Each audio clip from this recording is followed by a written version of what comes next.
Anything administrative? Yes, a number of things. If I may, a request for review and approval of payroll.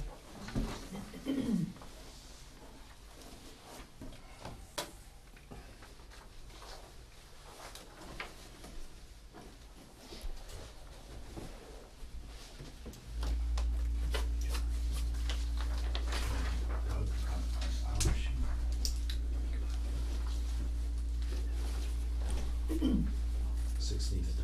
Thank you.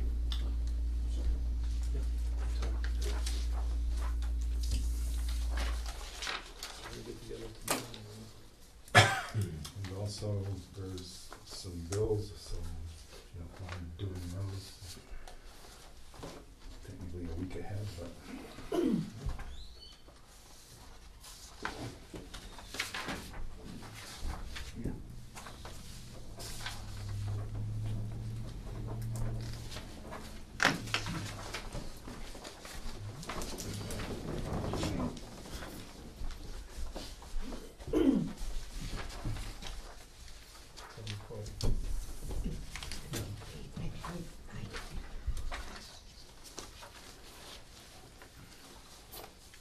And the second set done, which includes the membership we discussed into the Association of Watershed and Stormwater Professionals. Just arrived.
Did you see the article in the Globe the other day about, I think it was Sunday Globe about Haverhill?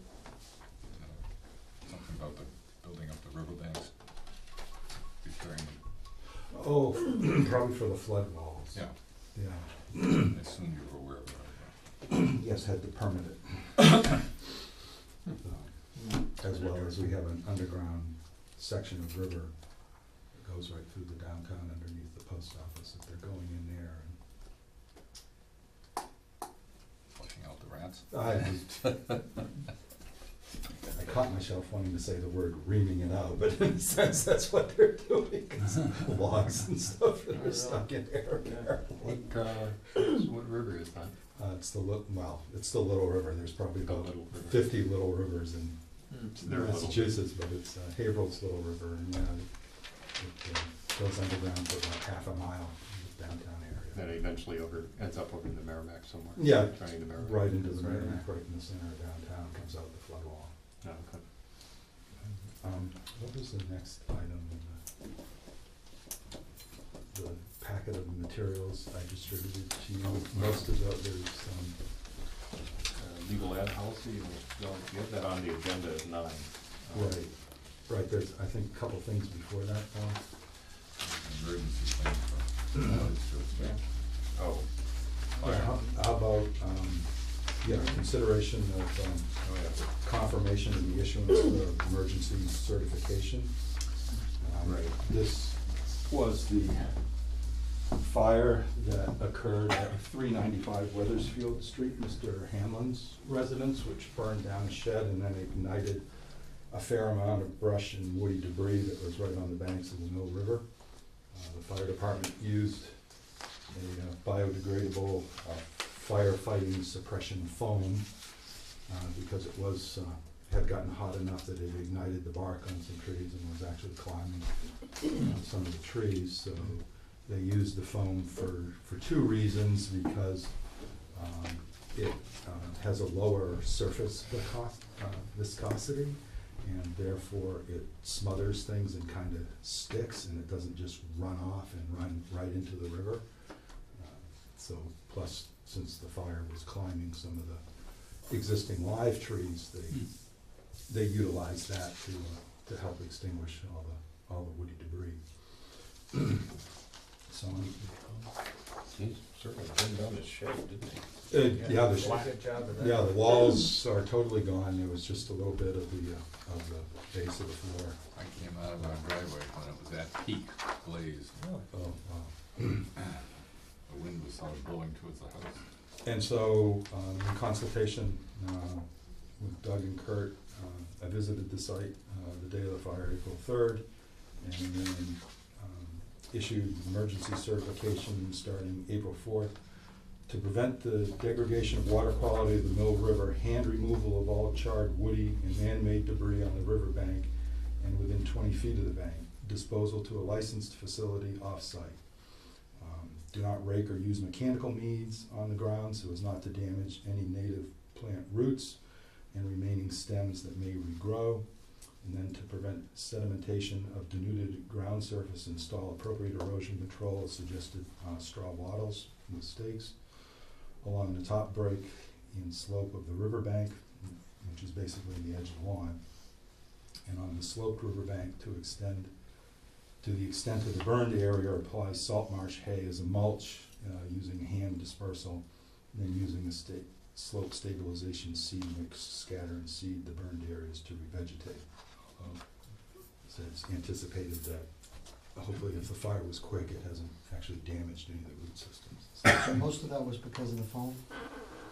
The removal of the No, no, sticks? it's because unfortunately the edge of lawn and the transition into wetlands is where we had a stockpile of large woody debris, branches and brush, which being above ground and being concentrated, as well as a Christmas tree, was extremely tinder dry and ignited and burned rather apparently.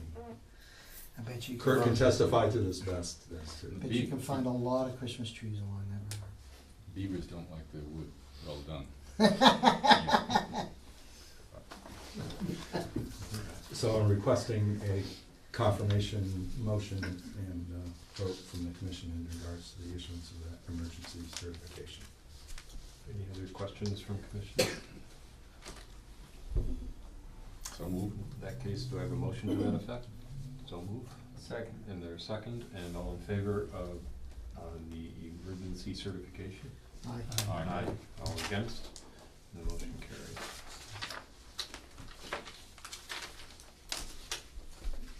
Oh, no, Doug, I'm sorry, Yeah. could you use the original? No, that's my copy, I'm sorry, I thought I had the original.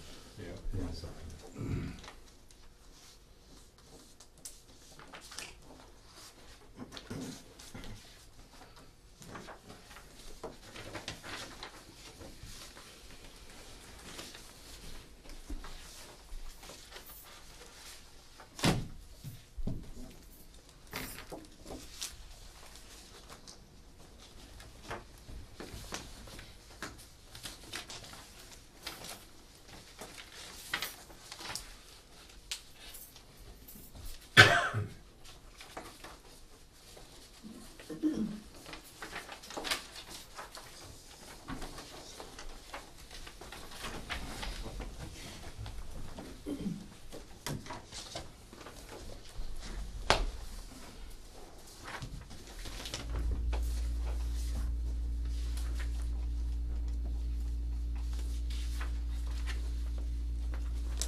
Shall we start? Well, we've got other things, but since it's 7:45. Yep.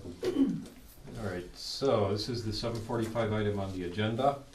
The legal notice of the Raleigh Conservation Commission in accordance with the Wetlands Protection Act, General Laws 131, Section 40 is amended, and the Town of Raleigh Wetlands Protection Bylaw. A public hearing will be held on Tuesday, April 16th, 2013 at 7:45 PM at the Town Hall Annex located at 39 Central Street to consider a request for determination of applicability application filed by Meridian Associates, Inc. on behalf of Gateway 2 Trust of 1997 for proposed construction installation of a subsurface water line within a drainage easement, possibly within the 100-foot buffer zone of bordering vegetated wetlands at 47 Kathleen Circle, map 7, parcel 16, lot 8, owned by Raina and Janice Williams in Rowley, Mass. And we have Mr. Weir here representing the applicant, and we have the applicant. Or Mr. Coughlin on behalf of the applicant, I should say. Mr. Weir? For the record, my name is Charlie Ware with Meridian Associates, and I have John Coughlin with me, who is representing the applicant. I'll tell you the simple part, and I know it gets complicated from there.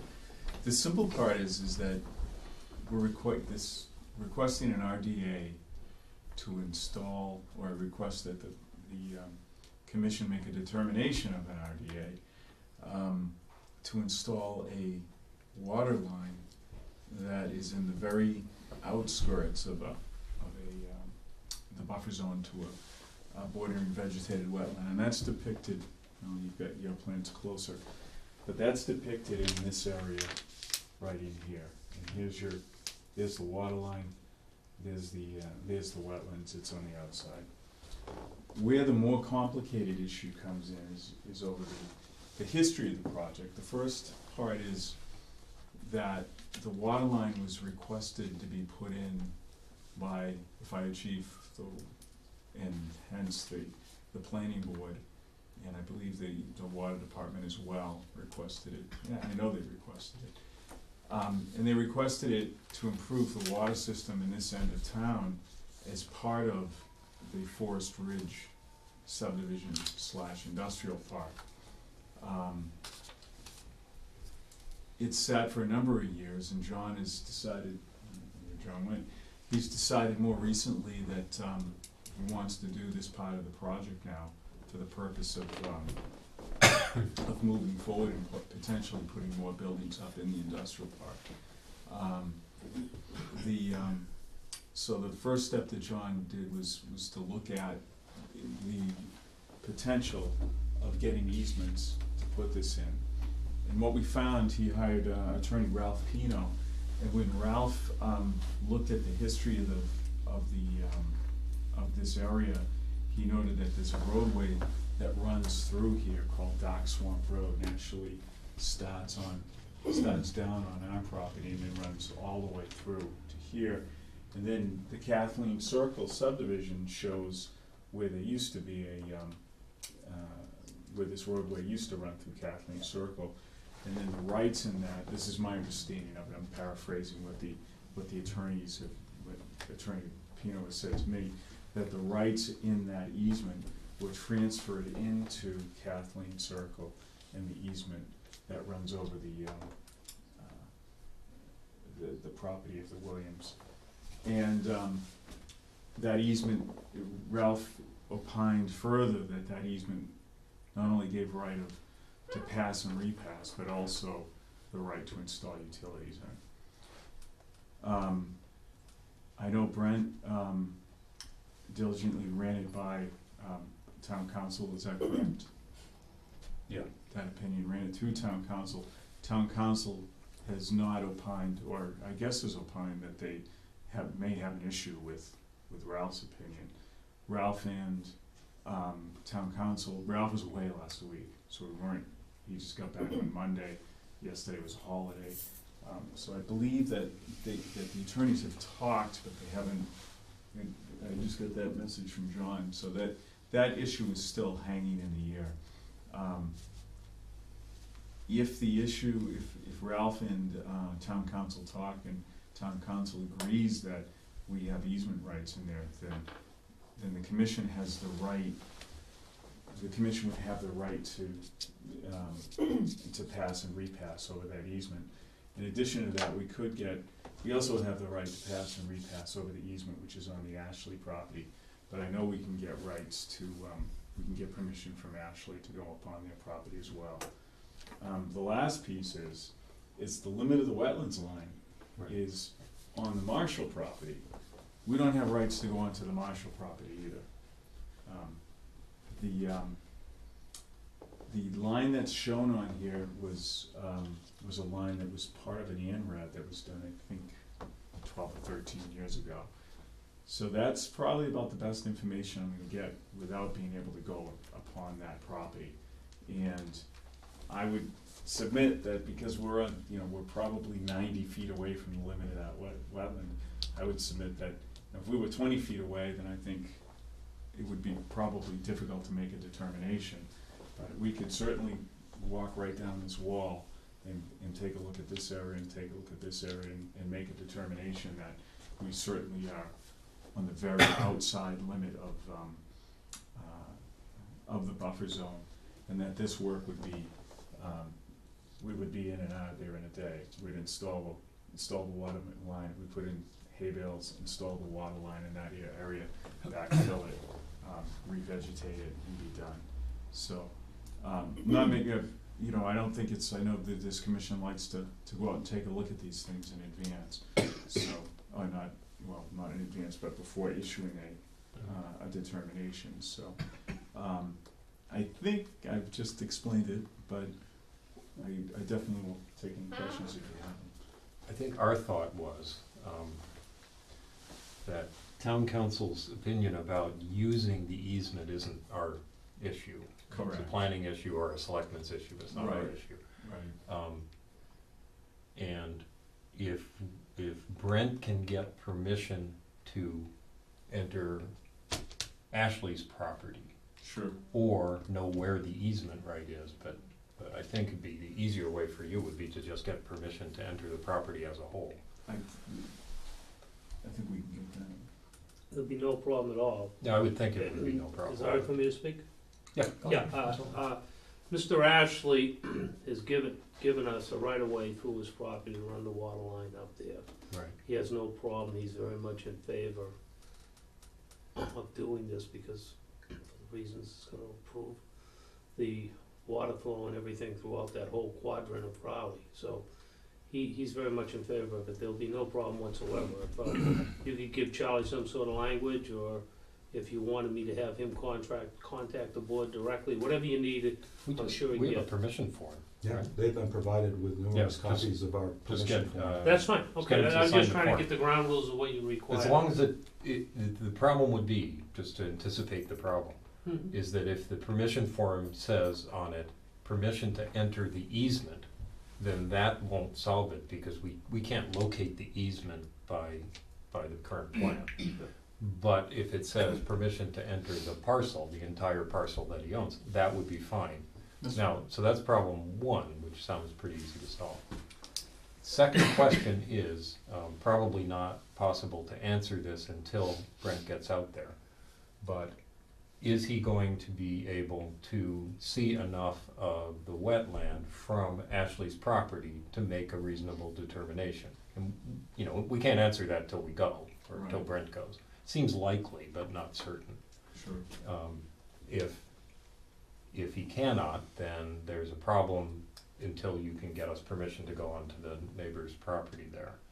But if he can, certainly the impact on wetland resources is not a huge impact.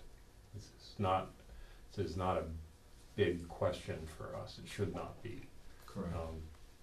And particularly if you're gonna be in and out of there in a day or 2 days, would seem like the solution we'd be looking for would be pretty easy to manage.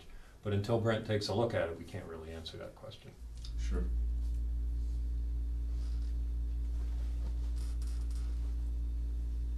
Well, we'll get you that permission straight away.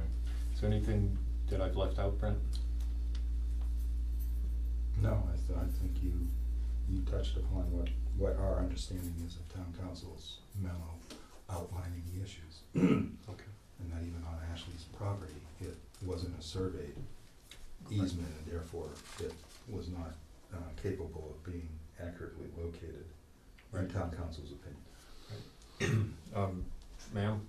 You- I you are- am the owner of 47 Kathleen Circle. So you are? I am Raina. You are Raina Williams, well, welcome. That's me. Okay. Well, thank you. That's all very interesting. Can you clarify for me if this request from Mr. Ashley to Mr. Coughlin goes through, how would they go and access it? Would it be coming in from Ashley's property? Not from Kathleen Circle, but the property itself out to Kathleen Circle, correct? I don't know, but perhaps Mr. Weir or Mr. Coughlin knows. Yeah, I'd like Yeah. clarification on that. Yeah, I just wanna, Charlie, you want me to jump in a little bit? Yeah, on man. this? Yeah. Sure. I just wanna understand what your question is, ma'am. If, it sounds like Bruce Ashley has authorized Yeah. you going on the property, so I know he owns a 30-plus acres back there. Mhm. So the way you would access that would be from the rear where your Forest Ridge kind of Exactly. industrial, so you'd come from there out towards Kathleen Circle.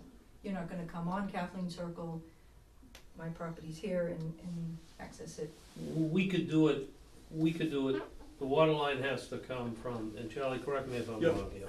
The water line has to come from our park up to Kathleen Circle. We could I believe we could start from either end and work Yeah. either way. That's correct. In talking with the 2 or 3 site contractors that we've had that have looked at the job, because my concern was, or our concern, all our concerns was, how much time are you gonna have before you get to Ashley's? And they're saying a day to 2 days to lay the line from Kathleen Circle over to Ashley's property. Mm-hmm. That's what they're saying. Okay. So we could, all the staging of the pipe and the equipment and everything would happen down at the bottom of our property. So I think I'm right, Charlie, we Yeah. could move from Kathleen Circle right down. So there would be no disruption, minimum disruption, Of Kathleen Circle. circle, yes, ma'am. Okay, because I believe I have a certified letter waiting for me at the post office for your second request. Yes, Okay. yes, and it didn't say anything too much, that we actually got some of the language wrong, the second time around. There was the certified letter is informing you of this meeting. Clear, yeah, okay, yeah, I read on the town website of the meeting, so. Are you all set? Or it's just- I think so, obviously I have a very huge vested interest in this, and Of course I, you do. plan on staying on top of it. I mean, I don't wanna get into issues with people crossing my property without the approval. Mhm. I'm adamant about that. I don't, I mean, I don't think anybody in here, if they were put in that situation, would like that as well, so, I feel very strongly about that. You should stay involved in that question. I do understand that what this commission can do about it, and the influence we can have on it is pretty limited. I get that, And yeah. they wouldn't actually even be here if there didn't happen to be the edge of a wetland within 100 feet Sure. of this easement. If Yep. it were 150 feet, this hearing wouldn't even occur. That doesn't mean that the town won't have input on this, but it won't be this board that does. Sure, I understand, thank you. All right, any other questions by commissioners? So what would you like us to do, timing wise, et cetera? Well, if we can get a letter from Ashley, we could, Yep. we can get that to, over to Brent, and maybe we can, when do you meet again, 2 weeks, 3 weeks? 3 weeks, yeah. If we just. Put you on the agenda three for weeks. May 7th. Yeah, that's fine. I'm sure Brent can get out there before then easily enough. Yeah, it'll be up to us to get that letter, And then set up a time with Brent to go visit. certainly. Charlie, have you got a copy of the form? Yeah. Yeah, okay. And as I say, just make sure the form says enter upon the property of Ashland, Premises. not the easement granted to Coughlin, because otherwise we'll just be back in the same problem. Assessors map block and lot, since I don't believe there is an address to it. Yeah. Is that pipeline route been already cleared? I've been up there with 2 or 3 of the contractors that would do the work. It's pretty well cleared, there's a, you know, It's an old, the road bed is still there. It's an old woods road, and it's still, it's still very- fairly prominent. as there's you very walk through. minimal clearing, and I've walked it twice. All right, so in that case, I think I need, for today's purposes, a motion to continue the hearing to May 7th, 2013, with the assent of the applicant. So moved. And a second. Second. All in Yeah, favor? Joe. Aye. Aye, and all against, and the motion carries. So we'll see you on the 7th, and you'll see Brent, or we'll hear from you in the meantime. Yep. Okay. Thank you. Thank you, Mr. Ray. Yeah, just get that. Administrative question. Our meeting is the seventh You would, I today. appreciate it. Yeah, Says no, that here. Okay, so that's, Why is that an odd one? if town meeting occurs. Oh, yeah.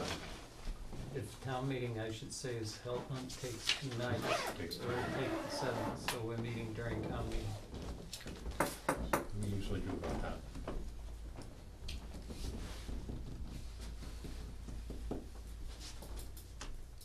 Can post for the 7th. We are for the 7th already. I mean, the 8th. The 8th.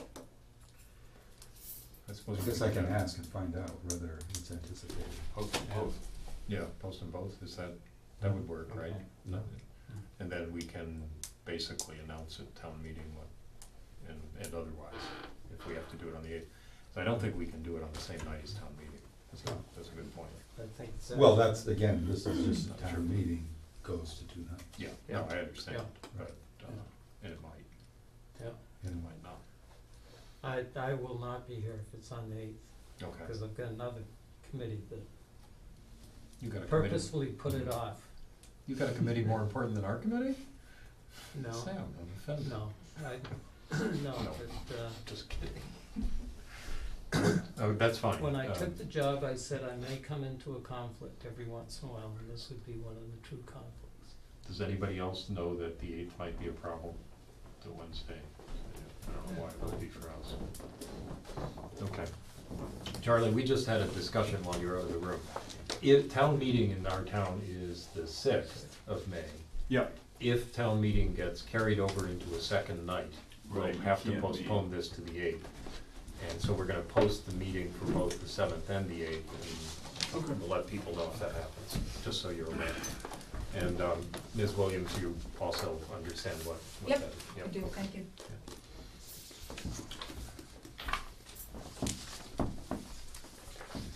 Excuse me. Yeah. My name is John Clark. If you have any questions about whether this goes or anything, don't. Give me a card. So does the. Okay. And, Appreciate that. no, not a problem at all. Because I can appreciate your concerns, I really can. No, I can, no. There's my card, so if anything comes with it. Next item is administrative, if you, Raina, Mr. Chairman, you just want to announce. Thank you. Thanks very much. Yep. right? This is the 8 o'clock item on the agenda. This is a new enforcement order 12-40 Forest Ridge Drive, map 7, parcel 9, the Gateway 2 Trust of 1997, John Coughlin trustee. Cutting and removal of trees, shrubs, and ground cover vegetation, altering approximately 1,500 square feet of combined bordering vegetated wetlands, 310 CMR 10.53, 100-foot buffer zone of BBW 10.02 and local, and the 200-foot riverfront area 10.58, within the restricted no-cut, no-disturb zone and the conservation restriction parcel C area. And the conservation restriction under its Part 3 prohibited acts, D prohibits, quote, cutting, removing or otherwise destroying tree, shrub, grass, or other vegetation. And we have Mr. Coughlin here for that, and Mr. Ware, are you representing Mr. Coughlin on this? I've asked, in fairness to Charlie, I just asked him that if something came up that they needed Okay, his that's fine. opinion on. But Um, So He's very familiar with the book. let's start this by having Brent give us a brief summary of what he observed and why this enforcement order was initially issued for the members of the commissioners who weren't in the discussion about it a few days ago. Brent, if you can summarize. On Friday, April 5th, as I was packing to go visit my mom in Maine, I received a phone call from Commissioner Turner asking me if I was aware of activities on Route 1 Newburyport Turnpike in the vicinity of, I think it's All Time Fitness and Whitney's Chocolates, i.e. the entrance to the Forest Ridge Drive project, Mr. Coughlin's development. I stated, no, I was not, but asked Commissioner Turner if he felt it was an emergency, because I could divert my planned departure and come there. He said no, in his estimation. He thought it could wait till Monday. So on Monday, it would be April 8th, at approximately 7:30 in the morning, I proceeded directly to the Route 1 Newburyport Turnpike frontage entrance of Forest Ridge, beyond the sign before the Ipswich town line, and observed a company called Coastal, depicted in the photographs. Spoke to a Brian, who identified himself with another coworker as being quote-unquote the man in charge, and that he had been hired and was busily clearing what appeared to me to be the 100-foot buffer zone and bordering vegetated wetlands associated with the roadway drainage of the Newburyport Turnpike, as well as transitioning into a emergent freshwater swamp across Mr. Coughlin's boundary line onto another adjacent property, which stone wall, which in one of the images here, the small mini excavator is sitting on that. I observed the cut stumps of speckled alder, which is a wetlands species FAC up, I believe, and also observed a large area of bare ground recent disturbance. And Brian's coworker had a pair of snips in his hand and also had various other cutting implements, all stockpiled approximately 10 feet from one of our no cut, no disturb posts, on the wrong side of the no cut, no disturb post. I then informed them that, to my knowledge, they were in regulated wetland resource areas, and asked them if they had a permit to do the clearing work that they were doing at the moment I met them on the site. They stated no, and I directed them that they were being given a verbal cease and desist, and they were to remove themselves and their equipment from the site and not proceed with any further alterations. I believe they did that. I stopped and checked back at the site approximately an hour and a half later. I had a break from the office and found that all the equipment had exited the site. Upon returning to the office, I was able to pull the paperwork. I'm citing DEP file number 63-304, which was issued a certificate of compliance with ongoing conditions in that order of conditions. One of the ongoing conditions was of a no cut, no disturbance zone, as well as the requirement for the execution and approval by the state and recording of a conservation restriction, which had been done. I accessed documentation in the office that showed that the area where the work was proceeding, the cleared area, was within the conservation restriction area, was within the delineated bordering vegetated wetlands line from the plan that went with DEP file number 63-304, and also was therefore within the 100-foot buffer and an area that had been proscribed and delineated on the plans as being no cut, no disturb. And the order that was issued, I think, required immediate installation of erosion control, do you know if that's been done? The office has not received any communications from Mr. Coughlin or any representative of Gateway 2 Realty Trust. Coming back to work today, I proceeded down Route 1 Newburyport Turnpike and did observe that there were staked, looks like straw bales, I don't believe it's salt marsh hay, that staked hay bales have been erected on the edge of disturbance, just off the ditch where the bordering vegetated wetlands was delineated, and that there is standing water in right now. The office hasn't received any other communications, including the requested letter of compliance or the qualifications of any wetland scientist to prepare the requested restoration plan. Any commissioners have any questions for Brent at this moment? Mr. Coughlin? All I can do is, I just listened to what Brent said, everything he said is accurate as far as I know. We had an outside landscaping company doing the cleanup of that area. It was loaded with litter and rubbish, the drainage trench was blocked, and we instructed them to clean out all the litter and rubbish. The area that they cleared is a heavy thorn, pricker bush area.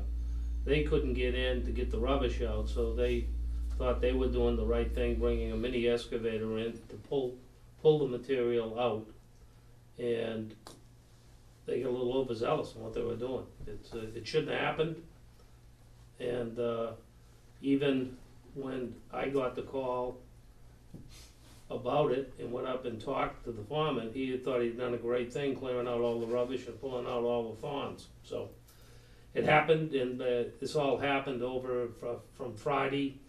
It happened on a Friday, and that's all I can tell you. It is there. I didn't know Brent wanted me to give him a call. I did get the enforcement order. I instructed them to get up there, which they did the following.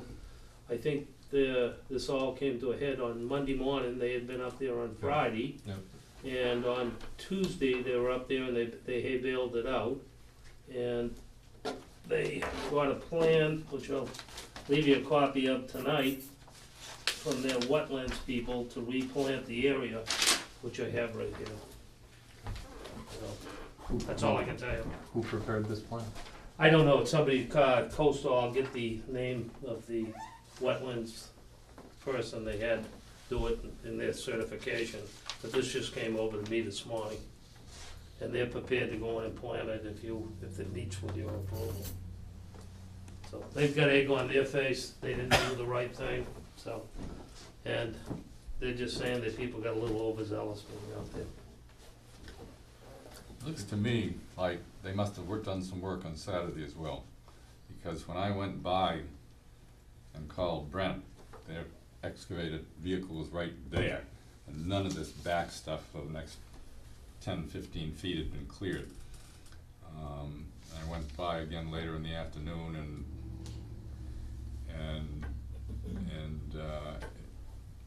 again didn't look like they were way back in there. I can't attest that, they're telling me they didn't work Saturday, they said they worked Friday, and there's no doubt about it, if Brent hadn't come by first thing Monday, they were gonna be right at it again on Monday. I don't know, they're telling me they did not work Saturday, they do this for us on a stock and time basis. They didn't bill us for Saturday, and Saturday would normally be an overtime day for them, so I can't imagine when they're working for us stock and time on something as like cleanup, that they would be working on Saturday, but I can't say whether they worked Saturday or they didn't. They worked, they had a full day up there Friday, they were starting Monday morning, and it sounds like they didn't do anything up there Monday morning, because Brent caught them first thing and everything came to a stop. The commissioners, questions or comments? What can you tell us about Coastal? Coastal's a good landscaping company. We own a lot of property, they do a lot of maintenance work for us.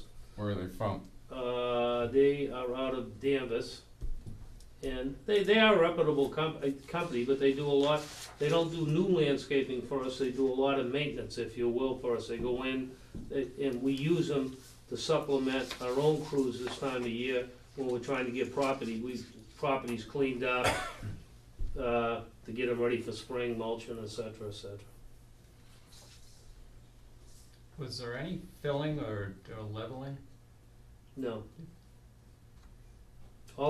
What they did, they went in, that whole area, and this is what caused, there's a drainage, if you look at Route 1, there's a drainage ditch, which Brent alluded to, Yeah. that goes under our entrance. That was all filled with rubbish and so forth. That whole area, we had never touched it.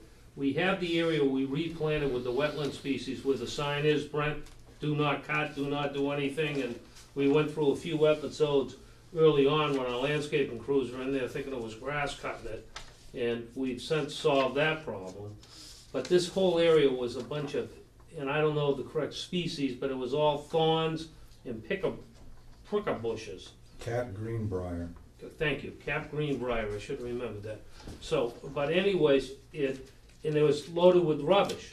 So the mission that was tasked with them is get into the briars, pull out all the rubbish and all the junk, so that when you drive down Route 1, it doesn't look like heck. So they got a mini excavator that they were doing some cleanup out back and spreading mulch. They said, we'll take care of this, we'll get rid of all that stuff. So they pulled a mini excavator in there and they pull out the brush. You did a little more than pull though. Yeah. They Yeah. cut down some. Yeah, they did, I saw them, you can see the Alders stumps there. right there. Yeah. Yeah. And that's a little more than carried away. I guess one of the things that concerns me, Mr. Coughlin, has to do with the fact that this is the third instance of a contractor causing a need for this kind of oversight by the Conservation Commission in the last month and a half, both on your property across from the ball field and the other piece of property where the upstore is. I suggest that there needs to be a lot more active oversight of people that you have contracting to do landscaping work.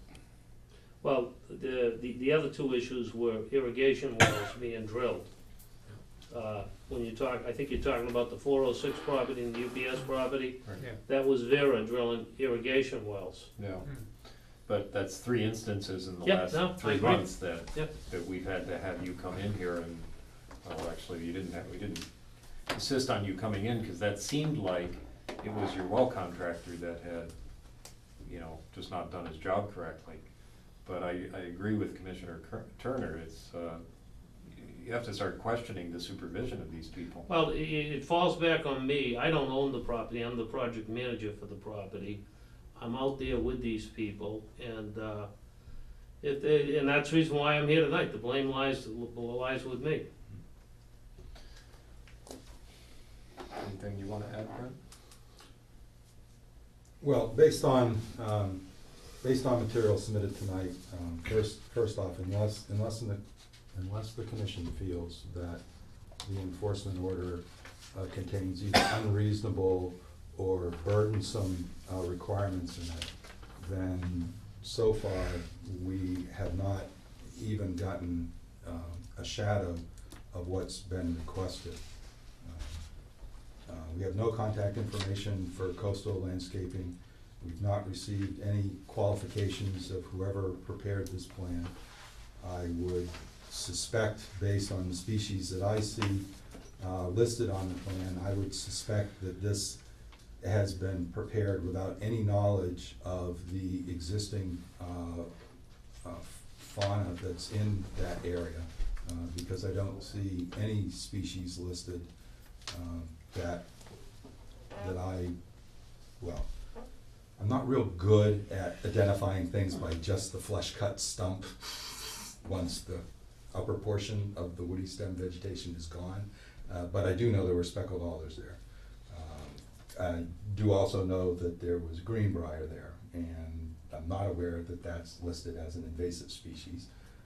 It's not pleasant because it has very big thorns on it, but I believe it is a natural component of our understory in a number of places here in Raleigh. This plan doesn't show anything that I believe is representative of that community, of that area. So I was going to access the restoration that had been done by LEC Environmental, which is right directly adjacent to that, since it is riverfront, and they had done a riverfront restoration where the old Woods Road had gone in on that portion. Unfortunately, the landscaper's words to me was that they were hired to remove all the prickly bushes. They didn't mention anything at all about litter. Never mentioned anything other than the cutting and snipping and slicing and dicing of vegetation. No mention about drainage problems, no mention about litter or the need to access blown debris. While I'm not questioning that litter is there, because I'm very knowledgeable with the roadside along Route 1, Newburyport Turnpike, and it always has roadside litter. So I'm certain there was some there. But they denuded this, stripped it right down to the bare soil, almost 50 feet back from that. I've done a lot of litter pickups in Rowley. I've never felt the need to totally denude and remove the understory and all the herbaceous vegetation and ground cover in order to access litter. But I will admit that I do not go throwing myself into greenbrier thickets either. So,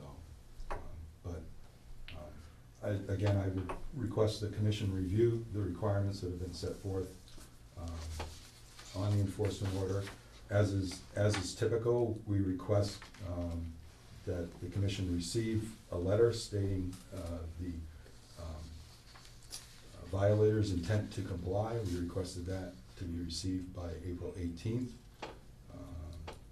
Glad to see that that erosion controls have been installed, but I think we need an accurately prepared restoration plan by a qualified wetland scientist that seeks to replace the species that form that community.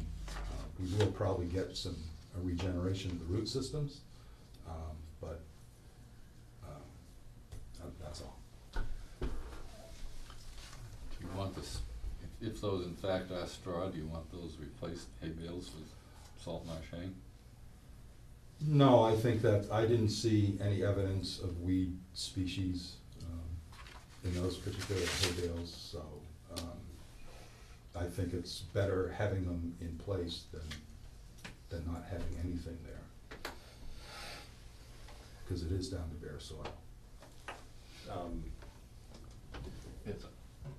I drove by this before the hay bales went up, must have been Monday. And if the hay bales are where they're depicted, my sense would be that this site is stable for the moment. That the you know, the slope here is not such that we're gonna have a problem in the short term. The other thing I'd add is, I, speaking for myself, would be open to the notion that keeping greenbrier out of the drainage ditch there, while it may not exactly duplicate what was there, is probably a good thing. Greenbrier may be native, but it's, as you said, it's no fun. And it would be easier and better to keep it clean and flowing without that in there. It'd be easier to get trash out. So maybe there's another species that we could think about, or I shouldn't say that we can think about, that whoever this mystery wetland scientist is can think about. And we're gonna have to have more information about him or her. If I can just interject one thing, and maybe I was wrong, but we've done a lot of work in the town of Raleigh, we have a lot of property in the town of Raleigh. I have never docked the board, a building inspector, or anybody. The reason why I did not, I received all this information from Brent, because he emailed it to me last week. I reacted to, I got the hay bales in, number one, but all the dates have imposed on this, we haven't even hit yet. And I knew I was going to be at this meeting for the water line Yep.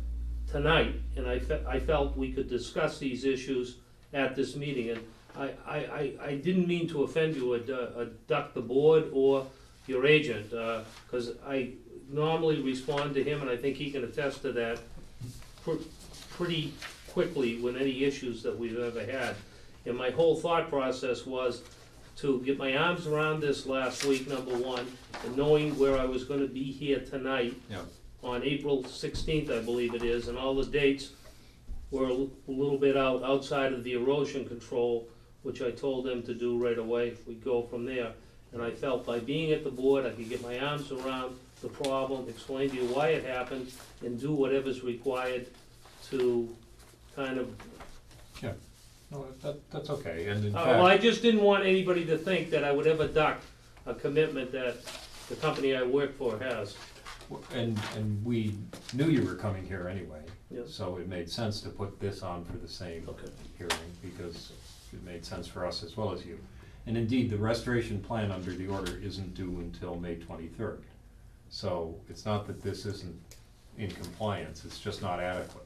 Yeah, And as long as you understand that we need a proper restoration plan signed off on by a qualified agent, and it needs to address the comments Brent's made, which is that these don't appear to be the right species that's good, that's from, fine. from what Brent knows of what was living there before.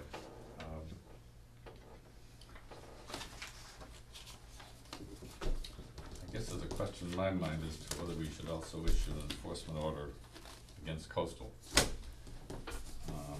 We did that with the other contractor, and we've had problems with contractors, experienced or otherwise, ignoring wetlands issues that are fairly obvious, and when you clear around a posted sign like that, it suggests that we need to talk to them and get their attention.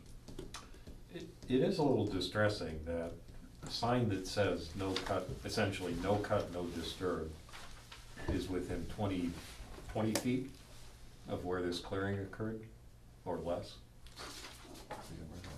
Yeah, I mean, They it's, piled all their clippers and, Yeah. and Yeah. bushwhacking equipment, If right? there's, I'm not making excuses for these people, cause they're gonna pay the cost of getting this thing done.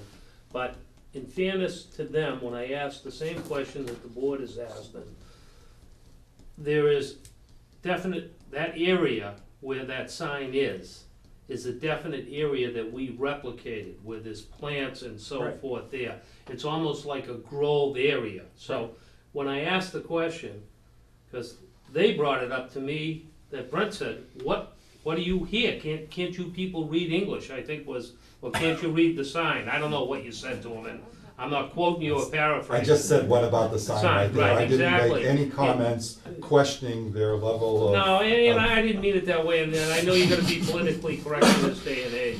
But what, they knew how to read English, but in fairness, I could see where they would look at it, because where the sign is, that whole area goes back in, and that's where we replicated the grove. And then you have the, what's the species again, please? Alder? green, or Oh, alder. the Yeah, cat green it's a completely different area, so, and I can understand their confusion. And it took us a year to keep our landscapers out of that area from cutting grass in there. But what Commissioner Turner was saying is true, is that we seem to have an issue not just with lack of supervision by landowners, but lack of common sense by landscaping companies in this town. I mean, I don't have a problem going after Coastal, they were wrong on it, and Yeah. they're willing to do whatever they have to do. But if you're in a landscaping business and you aren't at least gonna hesitate when you see a sign that says no cut, no disturb where you've been asked to work, maybe you should be in a different business. That's I just would- not good sense. I would agree with you, and once again, I'm not Yeah, making no, I excuses. I asked the same question, I says, for God's sakes, don't you see the sign here? And they're saying, well, look at that area, it's like a grove area, and that's what they told me. We find a Topsfield tree cutting service for doing these kinds of things. A year or two ago, that generated a lot of publicity in town, so No, it's not just landscapers that So maybe more cause these kinds posts of need to problems. be corrected. Actually, I think the problem Well, is the word there's- clean. Yeah, Go in and clean or clear that area, instead of only clear the litter, don't cut the vegetation. I mean, clean and clear have got to be the most overly used words that we hear on a regular basis. And it somehow always seems to be in conjunction with impacts and violations to buffer zone and no cut, no disturb areas. I was only cleaning it, or I was only clearing it. well, I mean, obviously, you know, But they're, one of the they're issues not that here I to see discuss is, that. they might have even seen this, and they're not really aware of it. So that's one thing, and that, you know, I mean, how many people are gonna see something like this, even though they're landscapers, until they're brought into a board like this and they say, and they realize, oh geez, if I see something like this again, I gotta stop, or I gotta stop talking to people. You know, so awareness is one of them. You know, two, in this particular case, as Mr. Coughlin says, I saw the pictures when they first came in, and I thought kind of the same thing. And I was thinking, well, you know, I know this is where it is, and I know what you were trying to depict, but if you go down Route 1 and you see that, there's a definite line that just isn't there. So I'm thinking that we might want to put more. Thanks to information. Google Street View, you can kind of You can- hazily see yes. what was there. Yeah, And it's just the typical I understand that. unpruned vegetation, not necessarily things reaching out and grabbing traffic along the road. I go by there 3 times a week, going to soccer. And I know what's there, but my point is, to his point about his contractor, I think that we might wanna have more, just so this doesn't happen again, and it's gonna cost you probably more money, but not that much, you know, that maybe we would wanna put something more definitive Like one and more post. delineate that. You thinking of? Yeah, Yeah. at least one more, to delineate that area. I mean, we gotta be, if you don't want them to get into stuff like that, there's 2 things that gotta happen. They gotta be aware, and they gotta be notified. This is notification.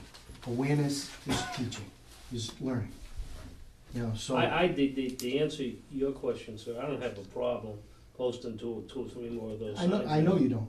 Yeah. And we put more in than we were requested to keep our landscapers out of that area from cutting the grass. That took a year, a year's worth of hollering, I guess, for lack of anything else. I can understand. I totally can understand.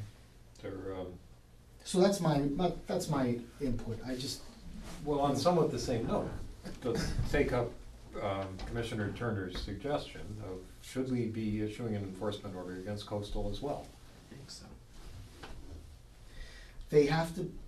they probably need to be Educated. taught, educated, yes, is a better way.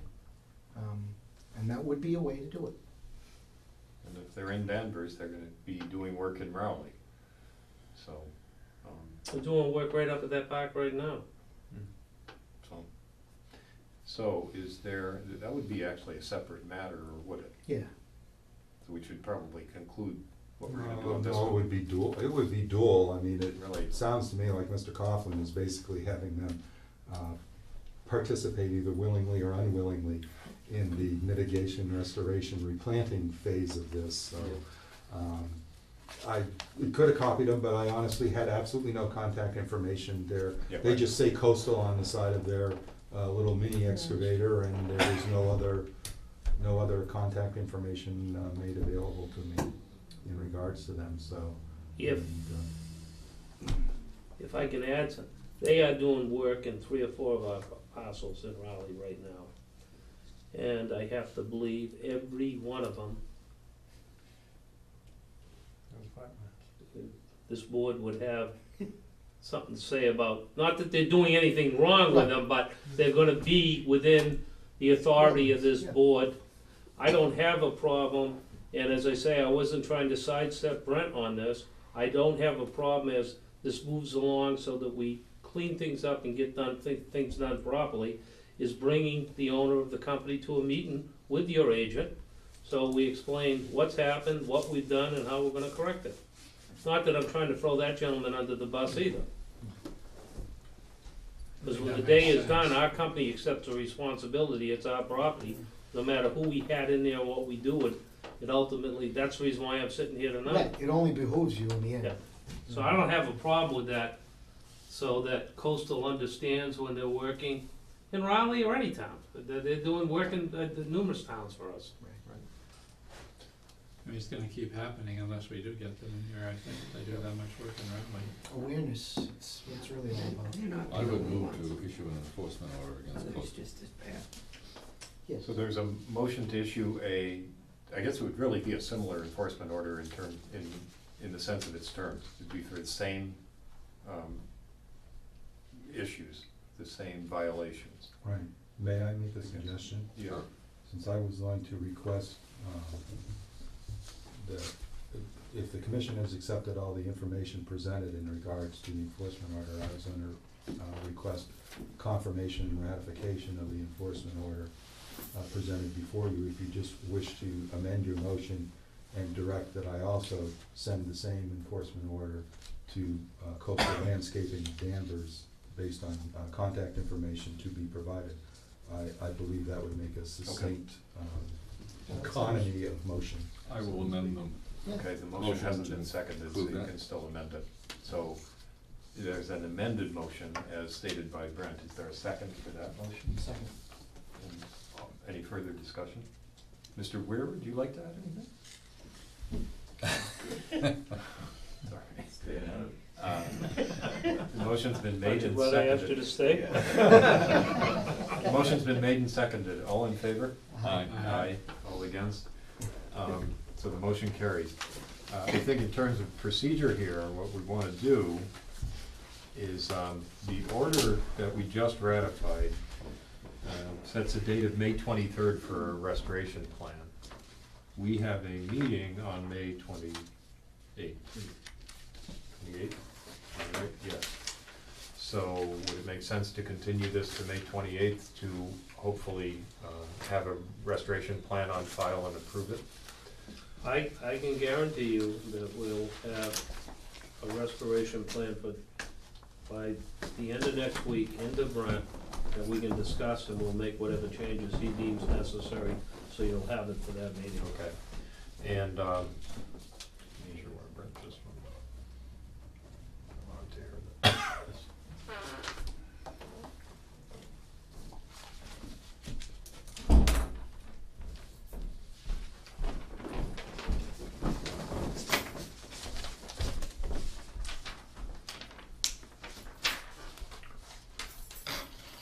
If you wouldn't mind, if you would sign the second Yep. page, so that I can use that page For for Coastal. to be issued enforcement order to Coastal Landscaping of Danvers. And then that one should say that his presence or their presence is also required on May 28th. Right. So that's gonna be the next time. Just, not to interrupt, but wouldn't it be better to get this done sooner than later? Well, the only other meeting we have is May 7th. You think you can get, that's 3 weeks from now, you'd have to get us the restoration plan. I don't see any problem whatsoever doing that. I'm just trying to get it done and clean it up, and, If you think you can do it. yeah, I know I can do it. Well, I'll do everything, I'm gonna be here May 7th anyways. So my goal would be, if you could set some time aside that we could have it, I Okay. could present everything to you. Unless other commissioners have any issues, But that, sooner the better. Yeah, that is my thought, and in the same token, if the board doesn't mind, as we develop these, I can bring them up here. If Brent can give me a few minutes of his time, go over it with him to see if there's anything he wants to tweak differently, Yep. so that when you finally get it. It's all done. That's Well, fine. Yeah. Okay, We'll make it May 7th then. do you have a problem with that, Brent? Do we, Okay, was the, I don't think there was a motion to continue to May 28th yet, right? No. No. So we don't have time to do that one. So I just need a motion to continue the matter to May seventh and to continue the coastal aspect of the matter also to May seventh. So moved. And is there a second? Second. All in favor? Aye. Aye. All against? All right, so we're done for now. I don't think so. For that one. Next For that one. No, I mean, you're done. That's done. Now, we basically held a special meeting just for you. I really Did we approve some don't want. Yeah, you just did. Which one? Yes. Here's the second one. All right, so now we're gonna move on to the 8:15 item. A new enforcement order for 70 Forest Ridge Drive, map 7, parcel 10, lot 5-1, Gateway 2 Trust of 1997, John Coughlin trustee. Dumping of landscaping and construction debris, including stumps, brush, soils, concrete, vegetative matter, altering and filling approximately 1,000 square feet of 100-foot buffer zone to bordering vegetated wetlands, 310 CMR 10.02, and the local resource area. Failure to implement erosion controls and maintain stable slopes threatening further resource area impact. So, let me see. Again, if we could start, Brent, by you briefly stating what your observations were that led to this enforcement order. Brian of Coastal, who identified himself as being in charge on the day I met them on the site, had mentioned to me that he was directed to clear the area because it had prickly invasive species. And since, as I said, I have a problem sometimes trying to identify things by just the flush cut stems coming off the root system, flush with the ground, I wondered, what did they do with all the plant matter? Because I looked at the undisturbed area and saw that Google Street View and saw that there was a lot of vegetation there. And now it was, except for the mature trees, it was absolutely stripped bare. So he had said, Brian had gestured something about up the hill. And so I drove up the hill to the end of the cul-de-sac and saw the gate was open and saw that there were fresh tracks in the dirt. And I proceeded to walk up. Again, there were no signs saying no trespassing. The gate was wide open. I walked up and located an area where it appeared the vegetation in question had been dumped. And at that point in time, I was able to definitively identify that it was cat greenbrier, which is not, to my knowledge, on the list of Massachusetts invasive species. I also saw the alder branches with alder cones, so I was definitively able to confirm the ID of the speckled alder also having been cut. To my surprise, though, I was standing in an area that was approximately 130 to 150 feet wide in circumference and elevated approximately 30 to 40 feet off of the existing slope topography on either side of the site. And because the understory hadn't leafed out, I could see apparently recently replaced wetlands flagging just a short distance down gradient from where this large, massive mound of dumped debris was located. And sure enough, as you see, one of the images presented to you is wetlands flag, which I proceeded to walk down the slope and found a delineated and reflagged bordering vegetated wetlands line just a short distance off intermittent stream, which was flowing quite merrily and flows down towards Keystone? Yeah. That sounds familiar. Kingstone's down. Yeah, Keystone down next to Capco. And Lifco, yeah, Yeah. Capco.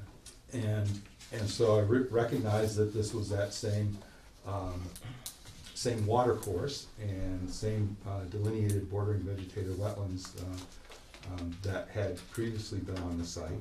And I taped off and discovered that this mound of debris, dumped debris, was 85 feet from that wetlands flag. And there were pieces of concrete, other materials ejected out of the base of this large pile. Unfortunately, Alice's Restaurant started to play in my mind, and I realized that what I had discovered was a large landscaping and construction debris dump that had intruded into the edge of the 100-foot buffer zone and was not stable, was exhibiting in some places almost a vertical or 95 degree pitch to the slope, and was heading downhill towards into our local jurisdictional wetland resource area of the buffer zone, and heading towards the bordering vegetated wetlands and our intermittent stream. Came back to the office, asked the Board of Health if they had any permits for any site-assigned landfills on the Forest Ridge property, and they said no. And so here we have it. Contacted Doug and Kurt and issued an enforcement order that you see in front of you. I'm kind of dismayed that on this very nice piece of property and this very nice development that there's an unpermitted dump there. But Mr. Goffin? The only thing I can tell you is we've been dumping, that is the compost and the landscaping for the pile. We've been using that spot up there since the onset of the property over 10 years ago. What we do is once a year, we go up there, we bring a grinder up there. We've got a huge pile of loam towards Route 1 that we grind the compost up and we mix it up with the loam. We've been doing this for the last 10 years. The huge pile of loam, is that also up in that same area there? Yes, that it is. the big pile to the Yeah. right as you're going up? When you go up to the circle at the very end, Yeah, okay, you're gonna see a gate. yep, We dump the compost there, occasionally Yep. up from there, if we're doing any work in the park, what we will, tearing out stumps, concrete or wood, we'll dump it up there. When we get a full load of that, we'll load it on a tractor trailer, and they take it up to Maine to dump the stumps. The non-compost material.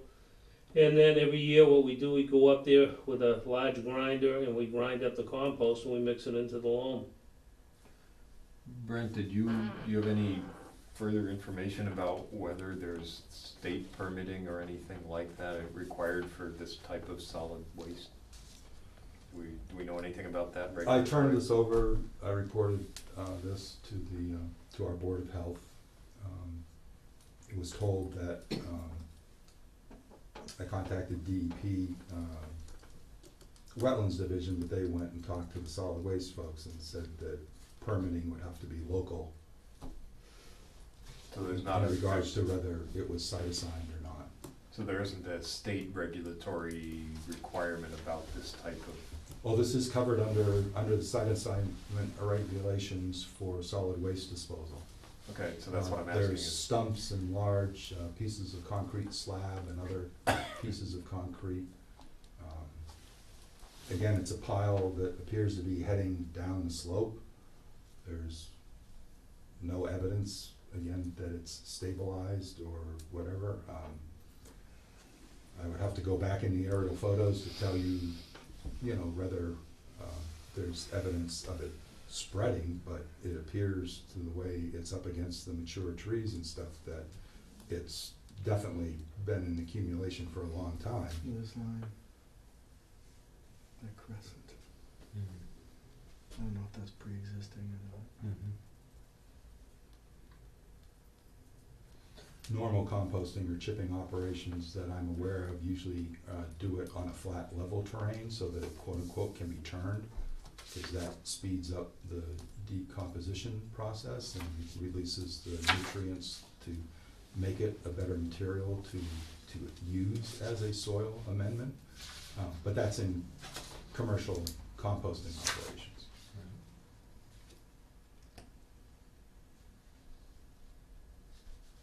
So what else is getting dumped out here, Mr. Copeland?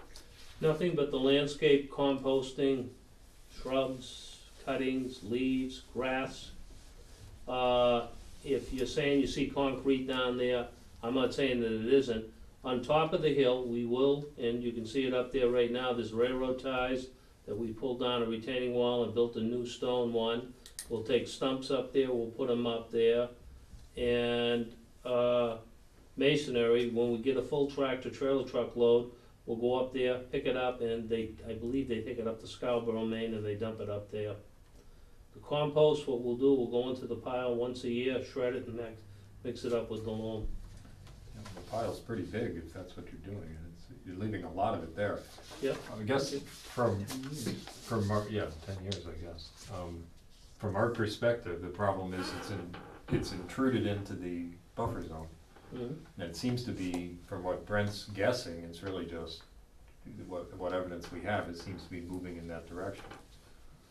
So you're gonna need to get it out of the buffer zone. That's fine, we can take it out.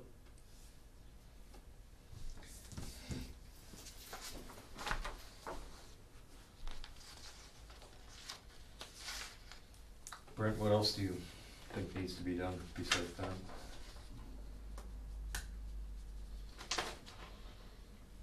Well, Obviously the erosion control, the nature of the material and the size of some of the items there, though, would not, erosion control is not a retaining wall Right. on there, so. Again, the side slopes do not appear to be stable. And there is material, there's material at the base. It's kind of hard to see, it's in the shadows of one of the pictures, but there's a cylindrical slab of concrete, approximately 3 to 4 feet in diameter, next to a whole mature pine tree stump that's there, that's dropped down off the side. Again, not knowing the exact of survey locating it, I can only state that there's a portion of it that's definitely come into the 100-foot buffer zone and included there. So it sounds like, from what you're saying, Brent, that not so much a restoration plan as a stabilization plan is what we need here to get it out of the buffer zone and get it stabilized so it won't enter into it again. Well, yeah, so a fair amount of material would have to be removed because it's almost some places it's almost an absolute vertical drop. It's almost the same situation we had, if you remember back, Brent, when we, if you go down the access road to Capco, you remember that big pile? The stockpile that was Yeah. halfway down the hill. Yeah, we had Please, I full of- would prefer not to remember that, to be quite honest with you, but anyway. Yeah. No, but we had to pull it back and we had to grade it. We're gonna shred the stuff anyways, so I would think, But I mean, a lot of that pile looks like it's been there a while, and I don't think you're gonna be shredding that so much as you just need to, what you did on that other pile is a good example of it, as I recall. It needs to be graded so that it's not slope, yeah. so dramatic a slope. It needs to be pulled back and basically needs to be stabilized. Mhm. I was thinking the same thing too, same pile. I mean, to be quite honest with you, in order to access and turn that material, a wooded slope is exactly the wrong location for that. If one really wants to be shredding it and turning it and using it as a soil amendment, it really should be up where you've got your Dirt pile. more horizontal, where you've got your various riprap, crushed stone, various segregated piles of gravel and stuff that are more up on the level. The problem with material on a slope is the fact that you can never adequately access it because you're up on it trying to pull stuff that is supporting you. We can move the material up to the opposite side on the flatland. You know, I mean, that, Well, based on the volume that's there, that might be a wise decision. Yeah, But I believe we are constrained by only being able to address the portion and the threat that is posed to the resource areas at this point in time. right. If you stabilize the area near the resource area, near the buffer zone, and Mhm. stabilize the slopes, then it's not really in our jurisdiction anymore. But I think what Brent's saying is you're just gonna be facing the same problem again with us. Because Exactly, it it's is the same, slope. it's the same problem we fought with the fill material when they put the road in up there and they put it on the lot before the access road. As much as till we actually pulled material and were able to slope Mhm. the incline, we were just fighting ourselves, and it's probably the same thing here, it's just pull the material up, put that up on the top end and work it from up there, Yes. and reseed it and stay away from that area completely. That would be preferable to us, but as Brent was saying, we can't really require that in its entirety, because a lot of this is outside of our jurisdiction. No, It just no. would seem like a more sensible plan for you. Well, I understand that, but yet unless I go over it with everybody in the powers to be, we're gonna be sitting here 6 months from now, Mm-hmm. going through the same thing. And it took a couple gyrations before we finally got that hill squared away. The other one, you mean? Yeah, Yeah, it did, that's right. I don't think it came from lack of caring, we were just fighting the impossible. And Right. looking at this up here, I think you can pull it up, and I do understand what the board is saying, that it's a small area that we're infringing on, but I think the problem will continue. So Yes. if we go there 6 months from now, we're gonna have washout and so forth, and we're gonna be fighting the same problem that we fought with the hill of stored material on the opposite lot. Yep, and it does seem like you have other space out there that you could utilize for this. Oh, yeah. That's Yeah, much, so we- much less sloped. Not a problem. Okay. So, we need to ratify the enforcement order. What do we wanna do in terms of compliance?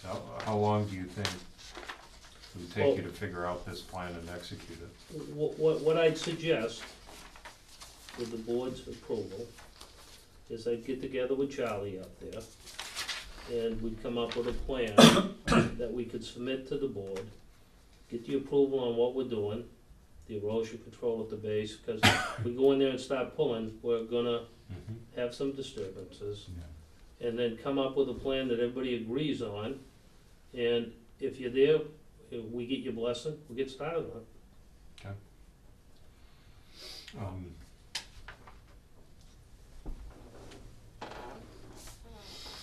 Has any erosion control been put in place, John? I haven't done anything because this one just came in. I got your first one last week and I got this one. And once again, and I'm not trying to duck you, I knew I was gonna be here tonight, so I just figured we'd kinda air everything out and get a plan. Yep. So I think what we would be looking for is appropriate erosion control immediately. Okay? And then, do you wanna come back on this on the same date, May 7th? Yeah. Okay. I'll get together, I'll put a format together, I'll pass it by Charlie, and then we'll, once again, next week, maybe we can get things preliminarily over to Brent. He can take a peek at them, so we can see if we can take the bugs out of them before your May 7th meeting, or 8th, whenever it is. 7th or 8th? Yep. All right, any comments by commissioners? Questions, anything you wanna add, Brent? No. Okay. So I need a motion to ratify the enforcement order, and I think the only other aspect would be continue it to May 7th or 8th, because the order itself contains the requirement for installation of appropriate erosion controls. So. All right, do I have that motion? Move. All, second? Second. Judy second. All in favor of the motion? Aye. And all against? And the motion carries. All right. Now you're done. Pardon me? Now you're done. Thank you. Thank you. All right, Well, before you go, Mr. Coughlin, Yes, actually, the next after we finalize this paperwork, the next thing, just to let you know, I'll be seeking permission from the commission to issue what's called a return to compliance letter to Mr. Vera of Vera Artesian Wells. Oh, yeah, let's talk about that, yeah. Well, Okay. I'm just letting you know, Yeah. he's completed the requirements and Are restored. you satisfied? I've Yes, been I am. around looking at it, and Yes. did he, Yeah, we are. I saw he bailed it, and he seemed to do Yeah, a real good he did, cleanup. he did everything that he was asked to do. So It's- he's off the hook? Yes. Yep. It's a shame we had to go through that. No, I understand, but the other thing is, what our office is holding up, because of that, is payments. Yeah, I will copy you. If you copy me on it, we're really, because the word was sent down to me to, you're better off to What I was saying. keep a stick in front of them to make sure everything gets done, so Right. he's being held up for about Yeah. A carrot. $30,000. 10 years. A carrot in A front of the carrot in donkey. front of them and stick behind them. Yes, Brings thank you. roads all the way Right. around. Yeah. And that looks like the confluence, Yep. you know, Mm-hmm. leads right down into there, so. Yep. There'd be a lot of erosion control if you wanted to do it right. It makes more sense just to pull it all out of there. Yeah. Well, yeah. I was you kinda have to hoping put you'd say in that Put it first. up there somewhere, yeah. We couldn't order him to do it, but. Yeah. No, but really, he has No, no it's choice. a steep slope.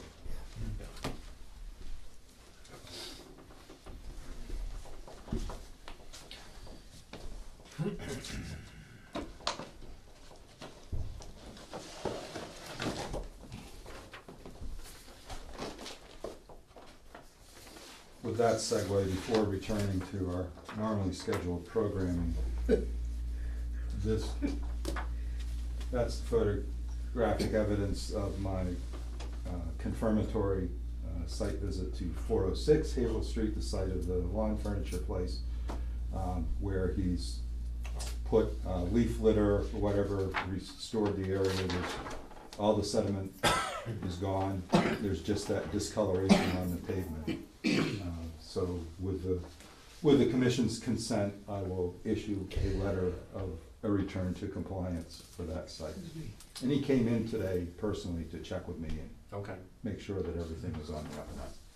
Should that be a formal motion? Maybe. Sure. Right. This is regarding the This is 406 Havel Street. pending enforcement order on that.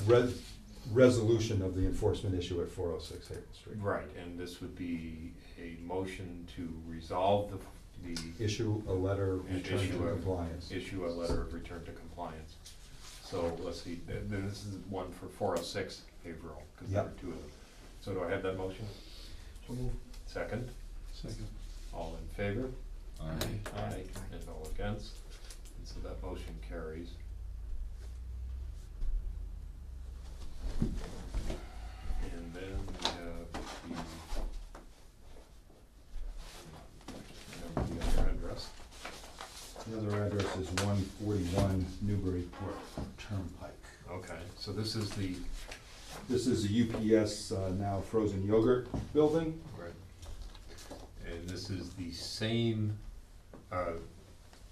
Same situation. same violation, same violator. Well, yeah, different enforcement order because of different location, Different, but, uh, yeah, address. but the same So problem. this is the 141 Newburyport Turnpike enforcement order, and this is going to be a directive to the agent to issue a Return notice to of compliance return letter. to compliance based on the recent site Resolution of the enforcement order. resolution of the enforcement order, yeah, that's right. That's pretty tidy. Nice job on that. So moved. Second. All in favor? Aye. Aye. Aye. Anyone against? And the motion carries. Thank you.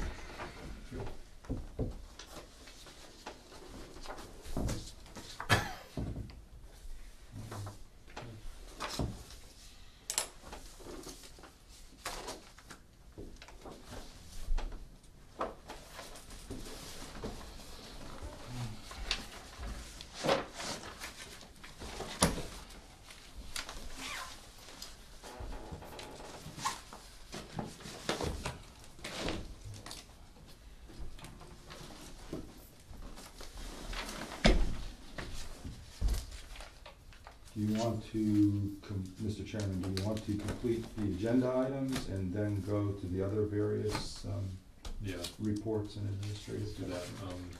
So I think, What is this? What is the 8:30 item? I'm just drawing a complete blank on that. okay, that's the conservation property that I discovered that had been purchased by the Conservation Commission in 1998 from John Brothers, who had proposed a boathouse Yes. on the property. And the commission then apparently, although I still haven't tracked down a record of the fundraising or whatever, purchased the property outright. My grandfather. Give me a second. So let me, while you're looking for the file, let me just read this for the record here. This is the 8:30 item, new request for certificate of compliance number 630219 for Main Street, formerly number 575, map 31, parcel 20 in the town of Rowley. And the request is from the town of Rowley Conservation Commission. Because, as I understand it, the commission is the owner of this parcel. Yes, and I have confirmed with town council that the verbiage in the deed does extend protection to the property, even though it isn't quite the normal expansive or definitive verbiage that we're used to. But it has become a property that is under the care and custody of the Conservation Commission. And so I did a confirmatory visit, since this is kind of unique, where we're sort of issuing a permit to ourselves.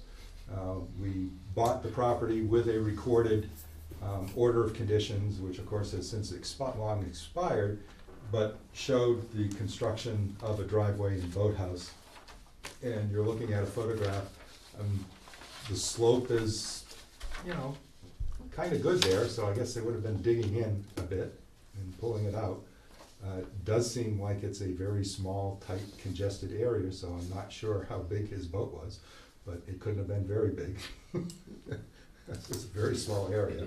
There's a stone wall that actually provides good definition to the side boundary line of the property, and there's a lot of salt marsh there. And so I would request for your consideration that we issue a certificate of compliance declaring that order of conditions number 63-219 is invalid. It is hereby certified that the work regulated by the above referenced order of conditions never commenced. The order of conditions has elapsed and is therefore no longer valid. No future work subject to regulation under the Wetlands Protection Act may commence without filing a new notice of intent and receiving a new order of conditions. Almost skipped the last sentence, Yeah, we considering. know all this. The interesting question would be, if we weren't in compliance, would we issue ourselves a notice of violation? So do I have that motion? I'm not gonna try to repeat that. So move. And a second. All in favor? Aye. Aye. All against? And the motion carries. I'm sorry, who seconded? Dave. Well, and that's why I took confirmatory photographs to provide unquestioned documentation that there hadn't been any activity or disturbance there, and that actually, I'm actually contemplating, I think that parcel would be a good candidate for a possible future, like Boy Scout project, doing the photo documentation Oh, of the the baseline. boundary, for baseline report. Sure. Is it small enough that it could be done enough to? It's small enough, and as I said, that stone wall, which provides a very good boundary along the side property line, would keep one from straying too far. Even if you did stray too far, you'd just walk across the minister's woodlot and end up running into Stackyard Road if you, for whatever reason, decided to wander through the woods. Right. Good idea.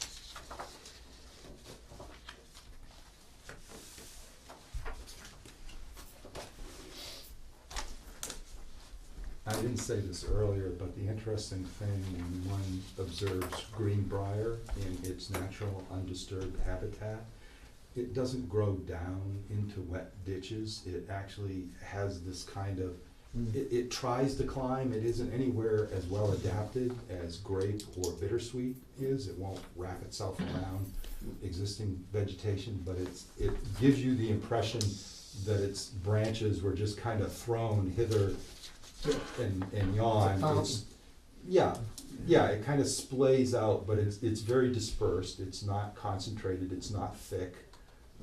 No. It's great for catching conservation agents and anyone else trying to Very go through annoying. it. Very irritating stuff. It's good for rabbits. But that land sure was nice and flat, and no roots showing.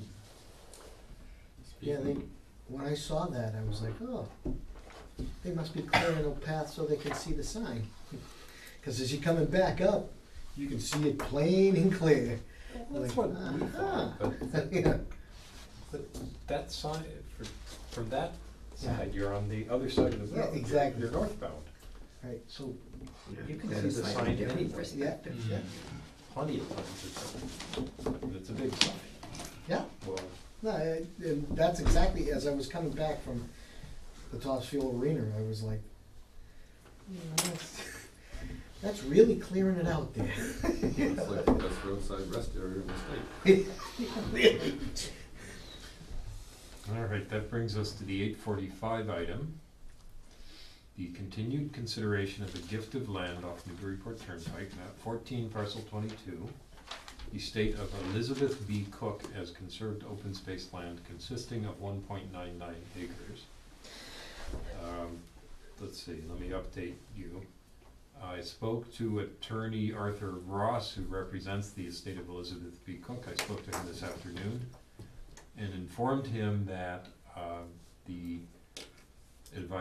upon the advice of town council, we would be interested in acquiring that land only if it had an accurate meets and bounds type of description. And Attorney Ross indicated that he did not believe his client would be interested in paying for that, which is not unexpected. So Brent and I were talking about this a few minutes ago. I have really no idea how much it would cost to generate a description of that land. I know it would take a survey. You'd have to do some research to find out if there were enough adjacent parcels that had a survey description that it would not be too expensive to generate one for this. I wouldn't be at all surprised if none of the adjacent parcels have a survey description, and that would turn it into quite a project. Not least because whoever the poor surveyor is going to be doing half his work up to his knees in water. So I think it would be fairly expensive, but I don't think there's any other way we can accept it based on the advice of council.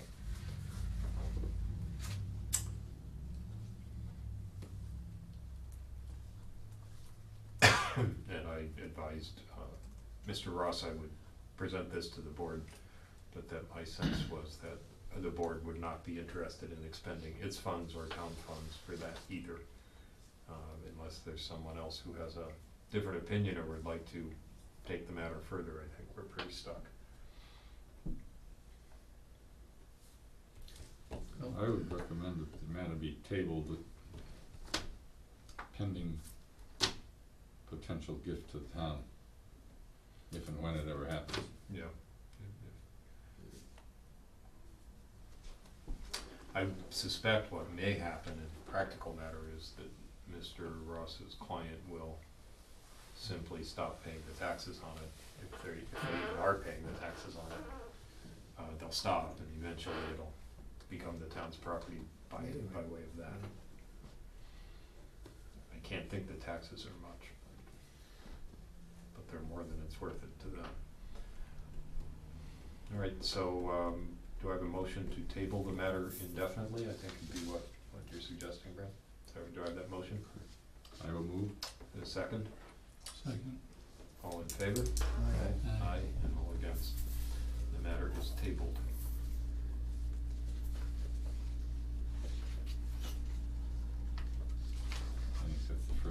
table in the last 22 years. I like that word, use it more.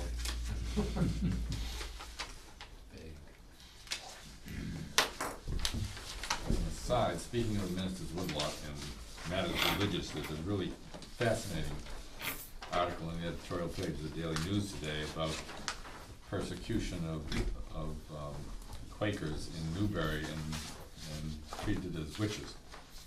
Goes into extreme detail with regard to how the Quakers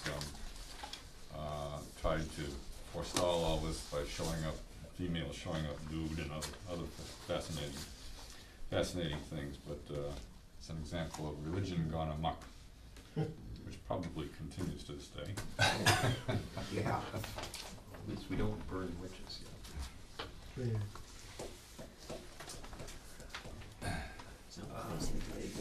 That's right.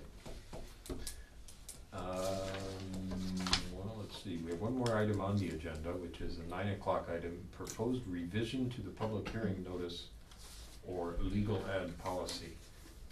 Brent, you gave us a memo on this. I gave you the policy. You gave us the policy, okay. Rewritten to include the advertising requirements for the stormwater management and erosion control bylaw, as well as changing the contact information, because the Newburyport Daily News, the Eagle Tribune Empire decided to get rid of the legal ad person in Newburyport, I guess who'd worked there for something like 41 years or whatever, and thought that they would consolidate all their legal ads through a person at the Salem News. It apparently lasted for one day. Confusion was rampant because the person in Salem didn't start until 1 in the afternoon, which is kind of funny since their requirements for getting the ads into the paper was that they receive it by 11 a.m. in the morning. So I think that's why it didn't last for very long, and so now it's back to going to a person up in Newburyport. So they're back to Newburyport? Yeah, so anyway, so I rewrote, I took the opportunity of fixing things to rewrite and put in the updated phone information, and I will also insert the faxing information in here too, but basically really didn't change anything, just incorporated the fact that we also have an advertising requirement for our stormwater management permit applications, and I figured it made sense to put that in here, as well as to also be inclusive and also mention when we can. I believe I put the information about the town common, because I've kind of, when I've been able to, have been flexible and have utilized them, but sometimes it doesn't work out because of their advertising, their issuance publication only one day a week, because it's a weekly. So, Right. if I can utilize it as far as seeing that it appears the requisite number of days prior to our meeting, then I do utilize that if I can. On motion approving the revision. I think that's what I want. I will so move. Is there a second? Second. All in favor? Aye. Aye.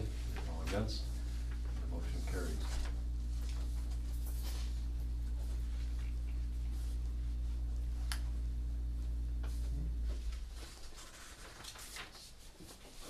Thank you. Thank you.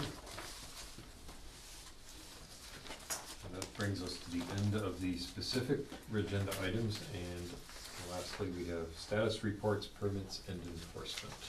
Well, yeah, I think there's also some Talking about things, enforcement, really. I believe there's also a few items that I put in your stack of papers at the top, that if I can just briefly cover some of them. I attended a conference sponsored by the Ipswich River Watershed Association, and I put a 2-page sheet that they handed out to us about their project that I believe they call it the PIE I misplaced my copy, but I think you folks. Pine Rivers Region. PIE Rivers. Yeah, Parker Ipswich Essex Rivers Restoration Partnership. They're establishing a website, but within the context of this, we haven't had any contact with them in regards to this effort, but they're available and will try to make available as much as they can, knowledge and guidance in regards to culvert replacement for connectedness of streams, as well as in the context of stormwater management. They realize that all the communities are going to be under the gun for the upcoming anticipated EPA issuance and revision of the MS4 requirements, or the municipal separated storm system requirements. And so therefore, I just wanted to make you folks aware. I don't think this website is finalized, but I believe it is there, and they're actively working on incorporating information to it and trying to be a resource as well as a network opportunity for the various towns in these watersheds to address the issues of stormwater connectedness and also just general water quality issues. Since we're sandwiched in between all these rivers, I think they should change their name to P or P-I-E-R and include the Rowley River in PIRE, or how about Yes. RIPE? Right. Right. Maybe not. Maybe not. So anyway, so I wanted to make you aware of that. Okay, well, thank you. Interesting. Also, I think I may have handed a copy around. We received a request from Rachel Murrin representing the Myopia Hunt Club, and wanting to do a spring ride through Rowley, which possibly will incorporate their riding on some of the fields at the Bradstreet Farm, although it was news to them that the Bradstreet Farm had been sold, the farm itself, the barn. And so I've provided Miss Rachel Murring with contact information to Mr. Sabatini to contact him, because I said, I'm sure the commission will certainly allow you to gallop across our fields. The problem is you have to go across Mr. Sabatini's property now to get to our fields. And so therefore you need to speak to him about permission. But officially they're requesting the Conservation Commission's permission for riding on the fields at Bradstreet Farm that are part of the conservation open space property. Fine to me, does anyone object? rather phrase it that we have no objection, rather than give them permission, Right, yeah, just for legal reasons. I think we've done that before. Yes. I don't know how we phrase it. Any comments by any commissioners? If not, do I have a motion to express the fact that we have no objections? I have such a motion. So moved. And a second? Second. All in favor? Aye. Aye. All against? The motion carries. Thank you.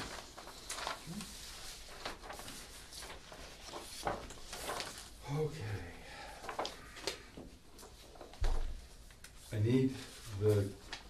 I would like to respectfully ask for the Commissioner's assistance in distribution of this announcement. You may have seen the email of Stormwater Fair. We've got it here somewhere. I will, okay, you folks all have it, okay, I'm sure. I will take care of the Rowley Public Library and Town Hall. If there's any other places, if someone, I'm sure all of you possibly visit Demoulas at some point in time.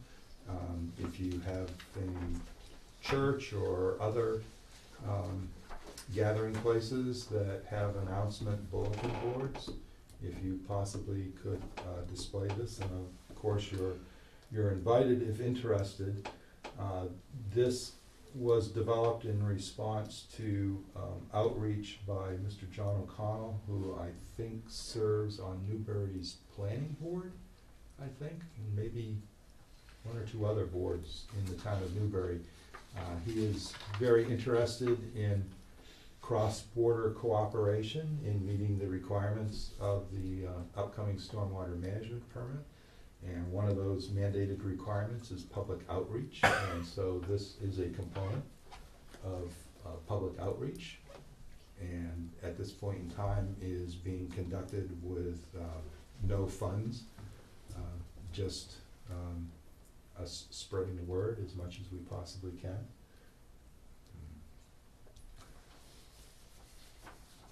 Getting it into the, He already has a contact at Pine Grove. I was just gonna say the Pine Grove School And also, Newbury I don't know, School, I assume. Temple School, yeah, but, yeah, he has a contact at Pine Grove anyway in terms of, I Okay. believe this is more for elementary age. Yeah, yep, okay. Good, okay. Try to remember to do that at Demoulas Okay, or Market Basket. thank you. Okay,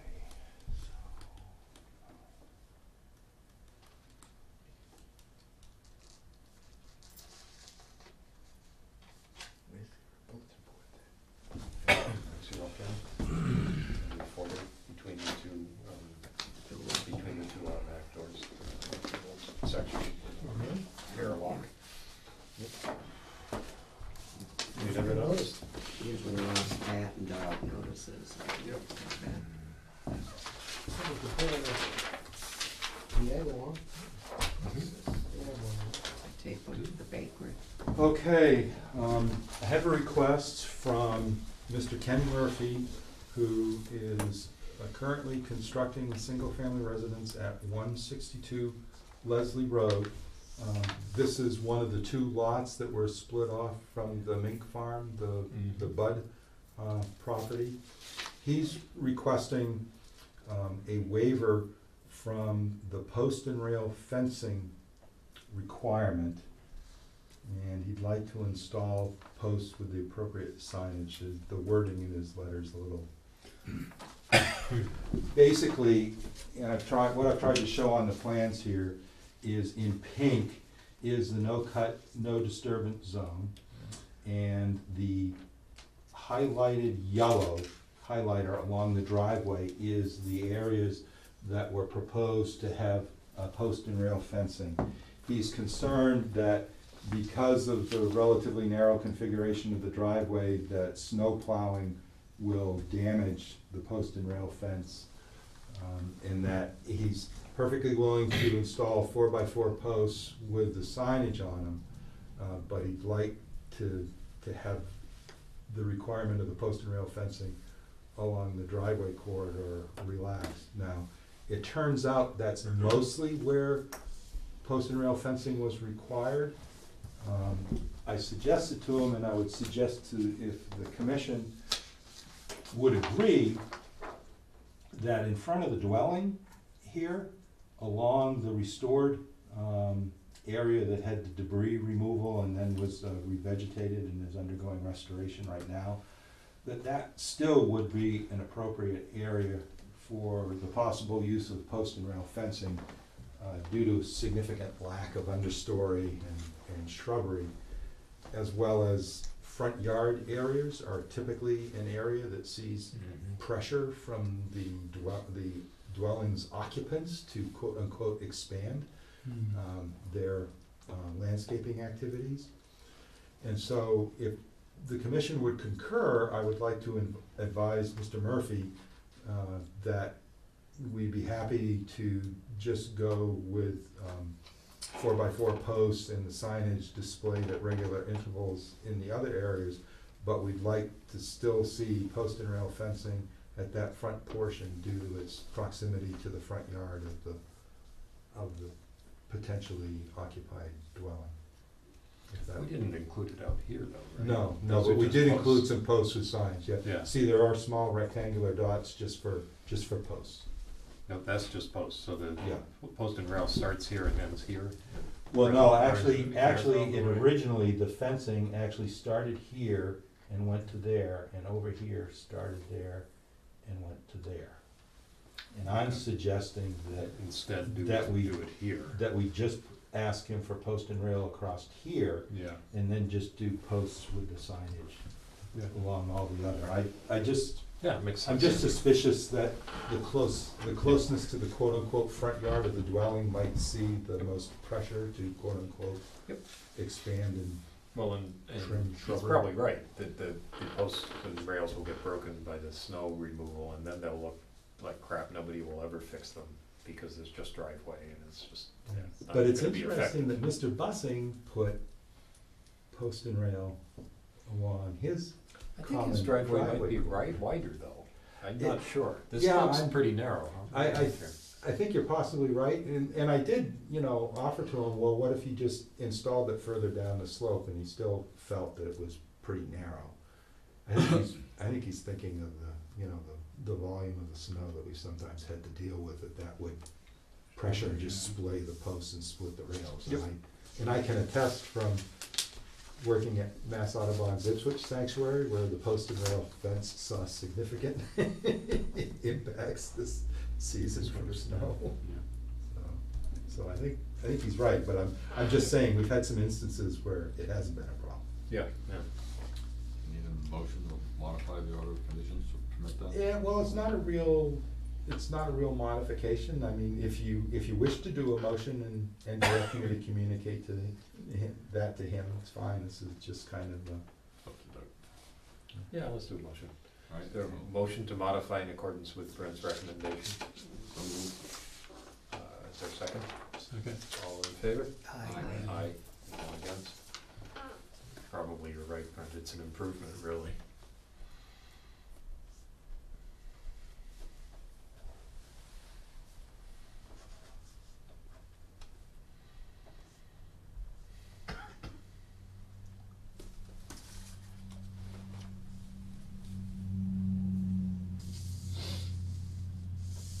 That's way back in there.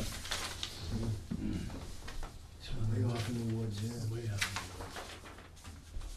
in the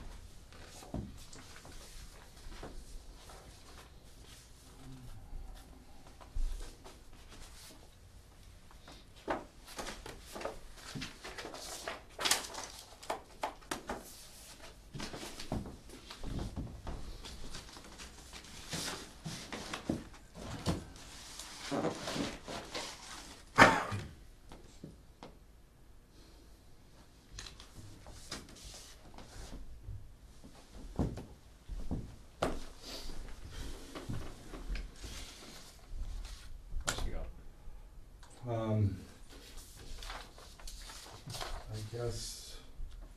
I guess just a transition into the status reports, permits, and enforcement.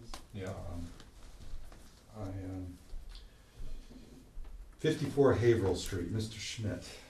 Oh, yeah, I saw your email. Oh, okay. Did you hear anything from them? No, I have not, but that did just go out, Yeah. last night, Yes. on it.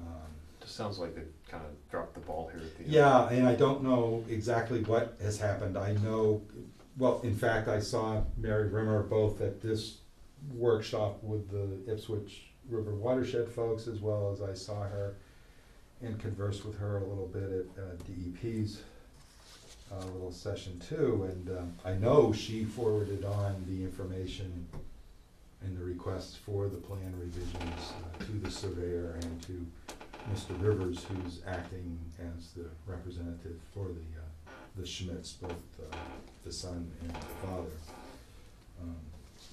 So the problem is that it kind of hamstrung me in releasing the directive, because I usually put the citation to the plan as a reference in there, so anyway, so I don't think that's a major problem, but it Obviously, we've gotten into the time of year when we actually want to see the planting and stuff move forward. Well, they've generally been pretty responsive, so Yes. let's hope they respond. Yeah.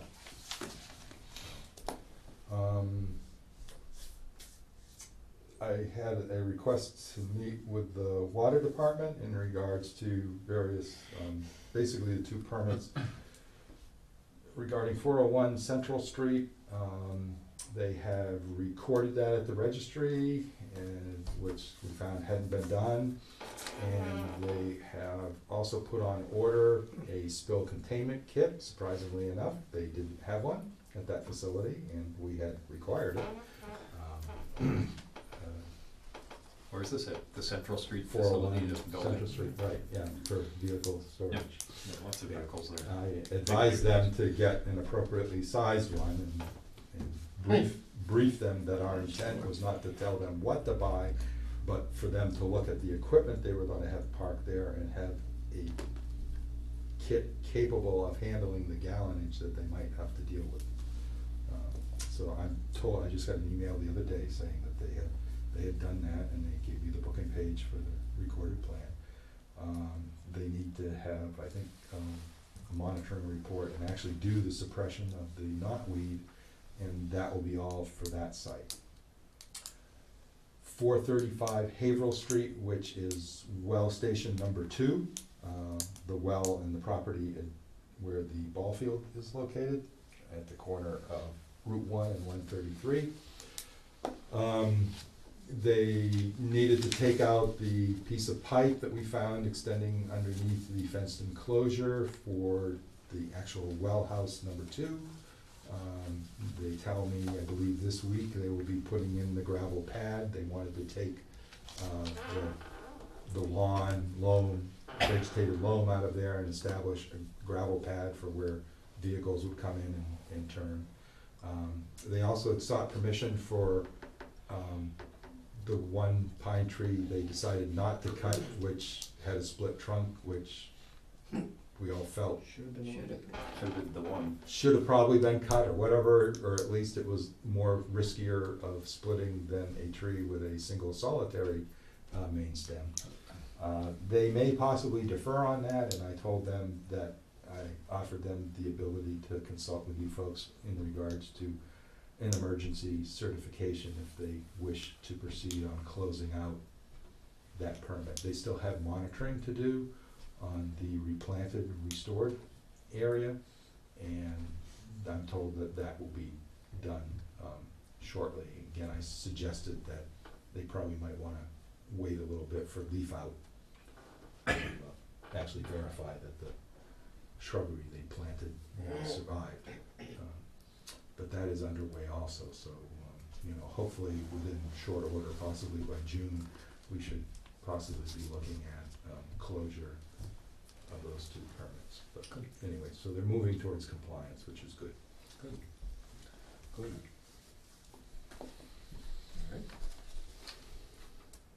Anything else? Run out of things? It's a whole bunch of things. I'm just having a hard time keeping track of everything. I have a meeting set up for Thursday in regards to the water filtration plant. Have recently received a proposal for dewatering over on the Boxford Road side of the Mill River for trying to put the water transmission line to tie it into where they directionally drill underneath the river. Where they Getting were, back to that. yes, they have, I believe, possibly come up with a much more adequate proposal with numerous wells to extract water from along there's some term for it, I'm afraid I'm not well versed in it, I've gotta look at it. The dewatering, Well versed. the dewatering. Well versed. Yeah, but it's a special system where you have a whole series Yeah, of, yeah, there is yeah, I know what you're talking about. like PVC pipes or whatever that they actually extract and Yeah. pull, so they're sucking it out the whole, it's basically the manifold. corridor where they're intending to, Yeah, it's manifolded, yeah. so it Yeah, sucks it's a everything whole out at series, once. in parallel of all small monitoring wells that they, Yeah, it's pull out kinda the like a water. trench wall, only it's, you just physically pulling the water out. So I'll be meeting with the Weston and Sampson representatives to go over that and see if that possibly poses a solution to their issues they've had over there. I So would think that makes things are moving ahead. them a while.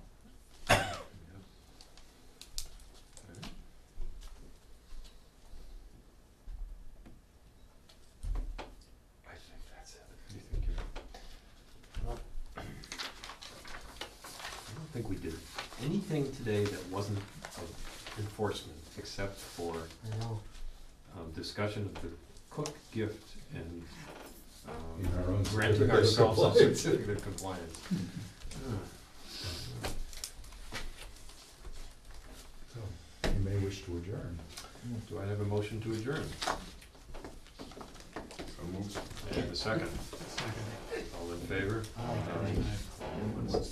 The motion is, the meeting is adjourned.